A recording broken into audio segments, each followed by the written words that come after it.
शांति। आज 13 जनवरी 2026 बाबा के महावाक्य। मीठे बच्चे, बाप की श्रीमत का रिगार्ड रखना, माना मुरली कभी भी मिस नहीं करना, हर आज्ञा का पालन करना। मीठे बच्चे, बाप की श्रीमत का रिगार्ड रखना, माना मुरली कभी भी मिस नहीं करना, हर आज्ञा का पालन करना। प्रश्न: अगर तुम बच्चों से कोई पूछे राजी खुशी हो तो तुम्हें कौन सा जवाब फलक से देना चाहिए? उत्तर: बोलो, परवाह थी पार ब्रह्म में रहने वाले की, वह मिल गया, बाकी क्या चाहिए, पाना था सो पा लिया। तुम ईश्वरीय बच्चों को किसी बात की परवाह नहीं, तुम्हें बाप ने अपना बनाया, तुम्हारे पर ताज रखा, फिर परवाह किस बात की। ओम शांति। बाप समझाते हैं बच्चों की बुद्धि में जरूर होगा कि बाबा बाप भी है, टीचर भी है, सुप्रीम गुरु भी है। इसी याद में जरूर होंगे। यह याद कभी कोई सिखला भी नहीं सकते, बाप ही कल्प कल्प आकर सिखलाते हैं।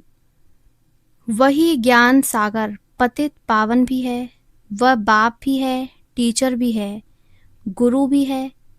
ये अब समझा जाता है जबकि ज्ञान का तीसरा नेत्र मिला है। बच्चे भल समझते तो होंगे परंतु बाप को ही भूल जाते हैं, तो टीचर गुरु फिर कैसे याद आएगा। माया बहुत ही प्रबल है जो तीन रूप में महिमा होते हुए भी तीनों को भुला देती है, इतनी सर्वशक्तिमान है। बच्चे भी लिखते हैं बाबा हम भूल जाते हैं, माया ऐसी प्रबल है, ड्रामा अनुसार है बहुत सहज। बच्चे समझते हैं ऐसा कभी कोई हो नहीं सकता, वही बाप टीचर सतगुरु है। सच सच, इसमें गपोड़े आदि की कोई बात नहीं। अंदर में समझना चाहिए ना, परंतु माया भुला देती है। कहते हैं हम हार खा लेते हैं तो कदम कदम में पद्म कैसे होंगे।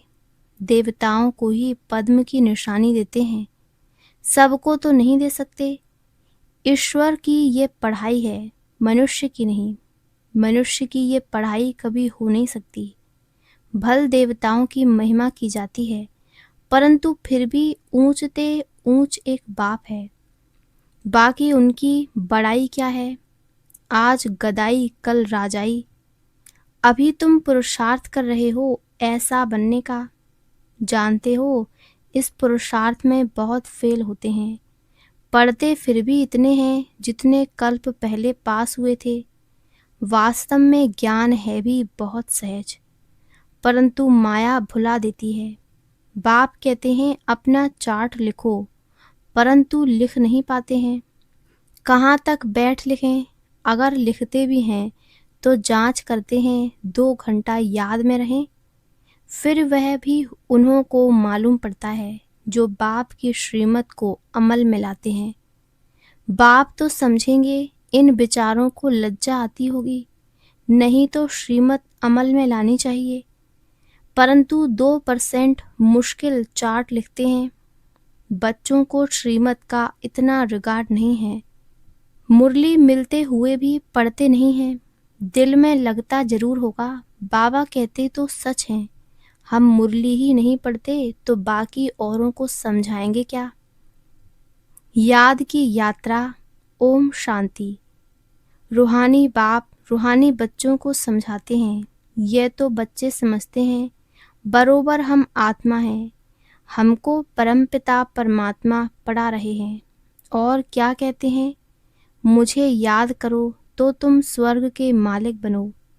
इसमें बाप भी आ गया, पढ़ाई और पढ़ाने वाला भी आ गया, सदगति दाता भी आ गया।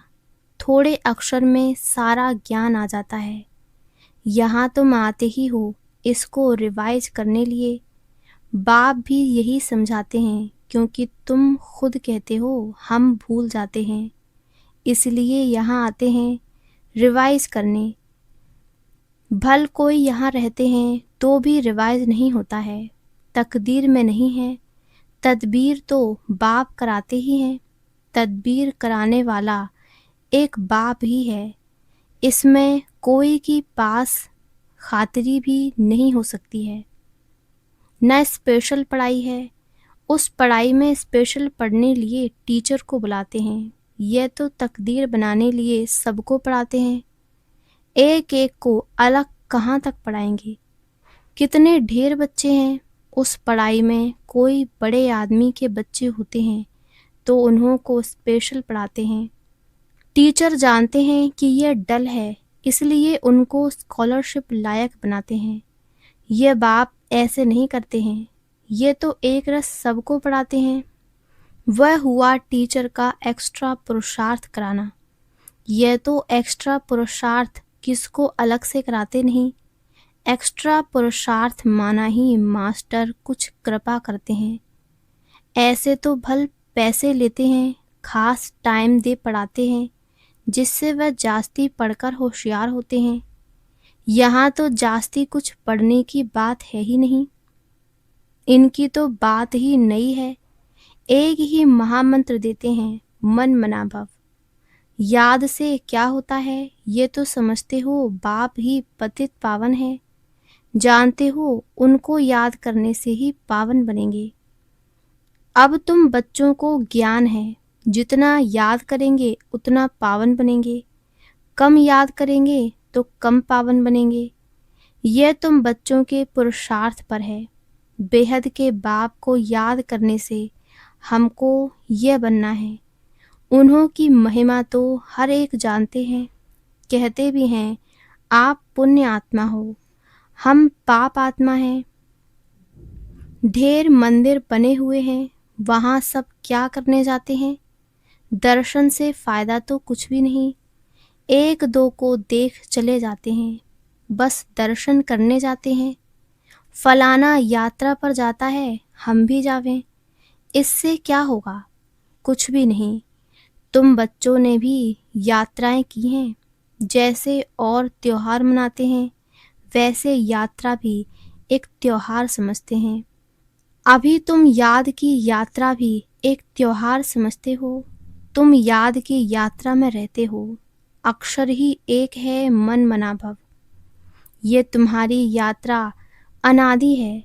वह भी कहते हैं वह यात्रा हम अनादि करते आए हैं, परंतु तुम अभी ज्ञान सहित कहते हो हम कल्प कल्प यह यात्रा करते हैं। बाप ही आकर यह यात्रा सिखलाते हैं। वह चारों धाम जन्म बाई जन्म यात्रा करते हैं। यह तो बेहद का बाप कहते हैं मुझे याद करो तो तुम पावन बन जाएंगे।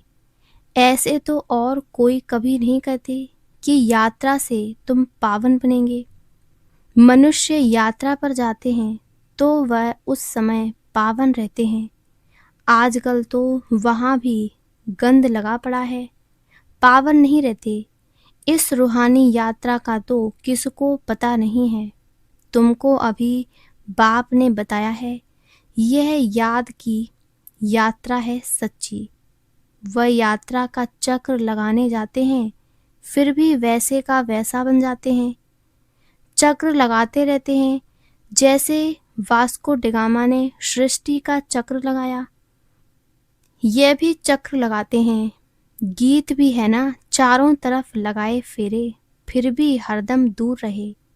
भक्ति मार्ग में तो कोई मिला नहीं सकते। भगवान कोई को मिला नहीं, भगवान से दूर ही रहे।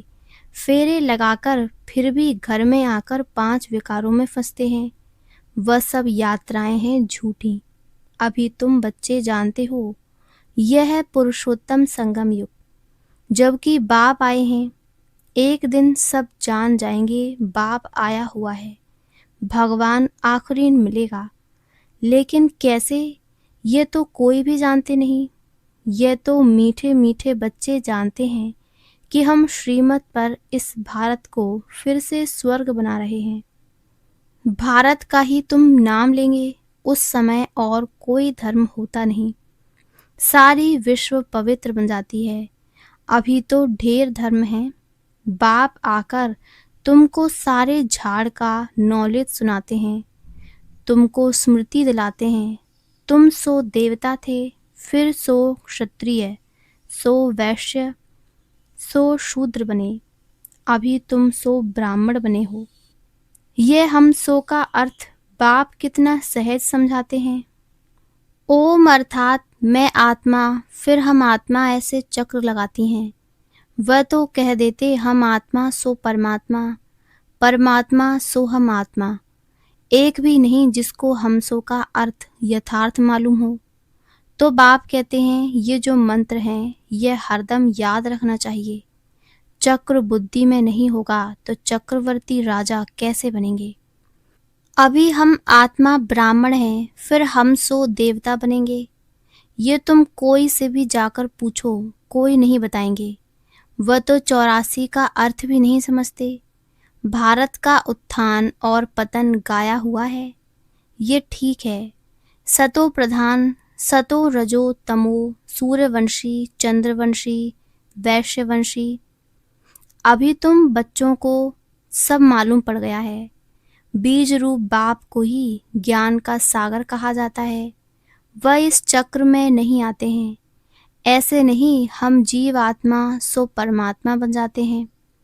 नहीं, बाप आप समान नॉलेजफुल बनाते हैं, आप समान गॉड नहीं बनाते हैं।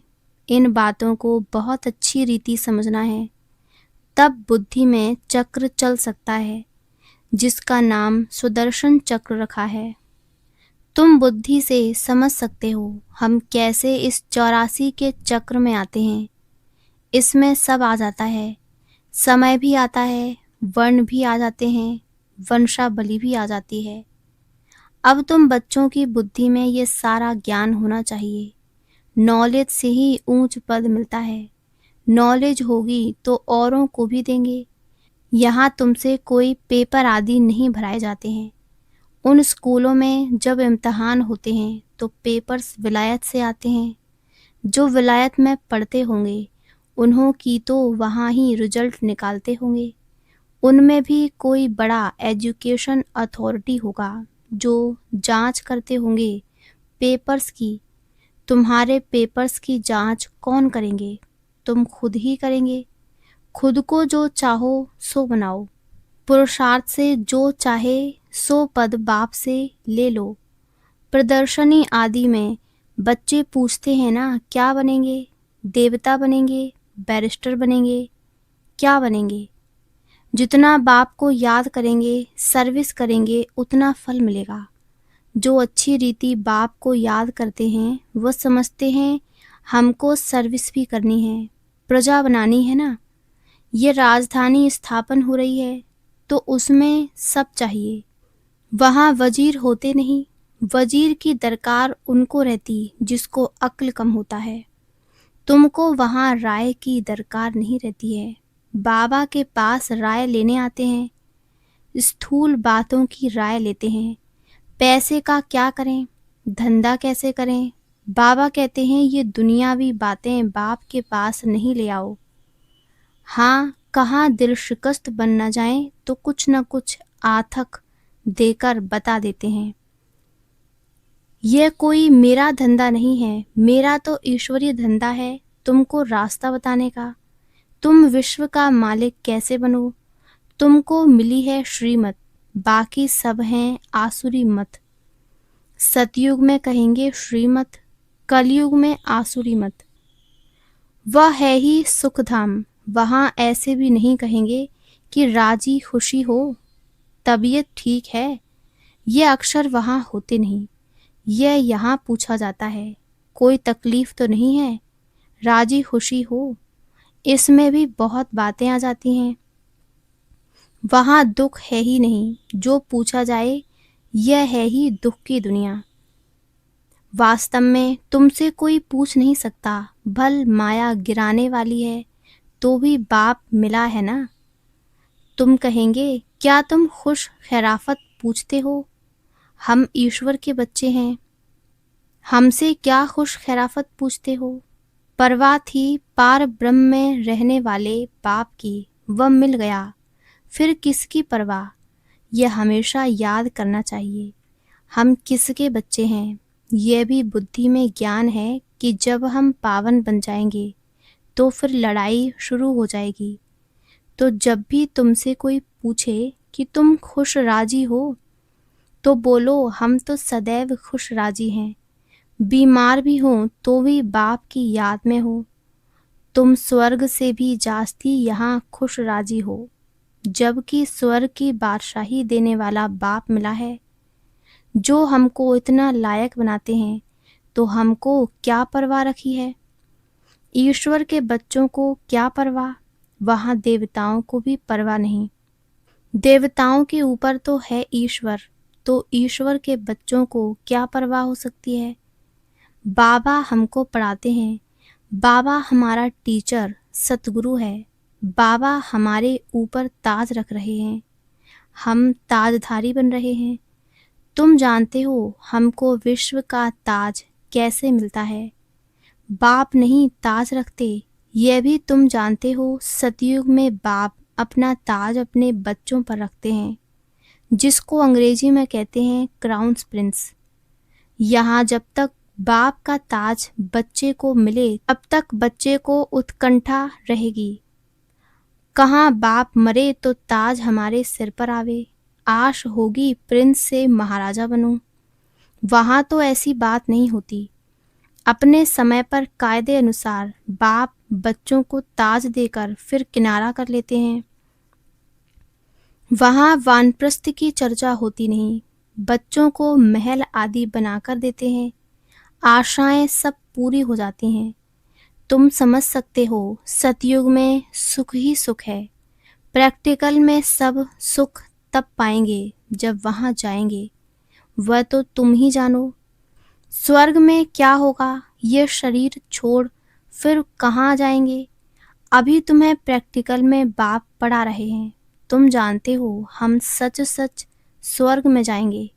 वह तो कह देते हम स्वर्ग में जाते हैं, पता भी नहीं है स्वर्ग किसको कहा जाता है। जन्म जन्मांतर ये ज्ञान की बातें सुनते आए, अभी बाप तुमको सत्य बातें सुनाते हैं।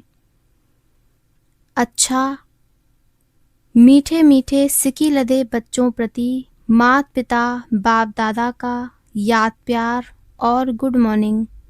रूहानी बाप की रूहानी बच्चों को नमस्ते। धारणा के लिए मुख्य सार। पहला, सदा राजी खुशी रहने के लिए बाप की याद में रहना है।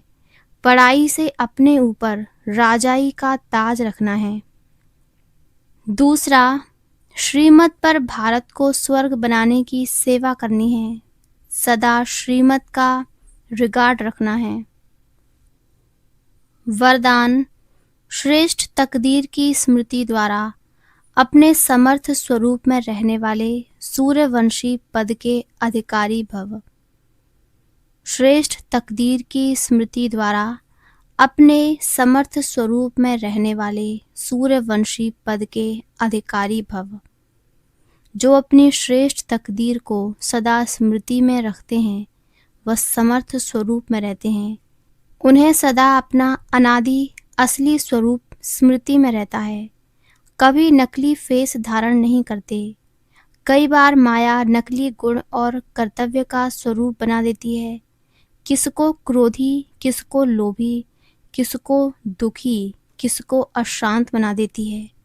लेकिन असली स्वरूप इन सब बातों से परे है। जो बच्चे अपनी असली स्वरूप में स्थित रहते हैं, वह सूर्यवंशी पद के अधिकारी बन जाते हैं। स्लोगन, सर्व पर रहम करने वाले बनो तो अहम और वहम समाप्त हो जाएगा। अव्यक्त इशारे, इस अव्यक्ति मास में बंधन मुक्त रहे, जीवन मुक्त स्थिति का अनुभव करो। जब आपकी रचना कमल पुष्प जल में रहते जल के बंधन से मुक्त है, तो जब रचना में यह विशेषता है, तो क्या मास्टर रचता में नहीं हो सकती?